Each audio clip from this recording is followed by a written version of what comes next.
What started as helping a friend price his garage sale turned into me stealing from him right in front of his face.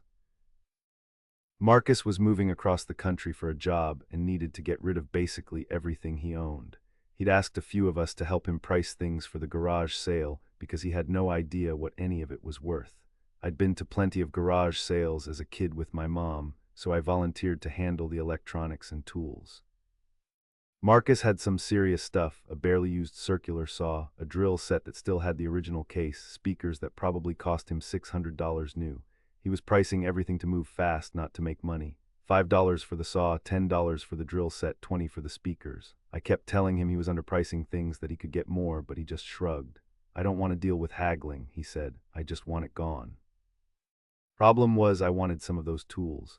I'd been saving up to buy my own drill set for months, but good ones were expensive and I was trying to stick to a tight budget. When I saw Marcus price his DeWalt set at $10, something that normally costs $200 at the store, I felt this weird twist in my stomach. Not guilt exactly, more like opportunity knocking. The sale was supposed to start at 8 in the morning. I showed up at 7 to help him set everything up. While Marcus was inside getting coffee and organizing his cash box, I swapped some price tags, nothing dramatic. I took the $10 tag off the drill set and put it on a box of old cables. Put a $2 tag on the drill set instead. Did the same thing with a few other tools I'd been eyeing. When the first customers started showing up, I was the one managing that section of the sale. Marcus was busy with furniture and kitchen stuff on the other side of the driveway. When someone picked up the drill set and asked if $2 was right, I nodded and took their money. When Marcus glanced over later and saw the drill set was gone, he looked confused but didn't say anything.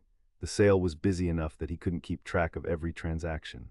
By noon, I'd bought the circular saw for $3, a socket wrench set for $2, and had pocketed the cash from selling items that should have cost more. Marcus made about $40 less than he should have that day, but he seemed happy with how much stuff had sold. He thanked me for helping, said he couldn't have done it without me. That night I used his drill to hang pictures in my apartment, and every hole I made felt like a reminder of what I'd done. The tools worked perfectly, just like I knew they would. Marcus never found out. He moved to Seattle 2 weeks later, and we stayed in touch for a while, but eventually lost contact. But I still have those tools. I still use them regularly, and every time I do, I think about that Saturday morning. I thought about sending Marcus money later when we were still in touch. Maybe casually mentioning that some of his tools had sold for less than they were worth, offering to make up the difference. But how do you explain that without admitting what you did? And honestly, part of me didn't want to give up the tools. They were exactly what I needed, better quality than anything I could have afforded otherwise. I'd helped him with the whole sale, spent my Saturday morning working for free. Didn't that count for something? These are the stories I tell myself anyway, but I know what I did was wrong. I took advantage of a friend's trust and generosity. He was trying to move on with his life, and I made that transition a little harder because I wanted his stuff more than I wanted to be honest. The worst part is how easy it was, how natural it felt to just swap those tags and pocket the difference.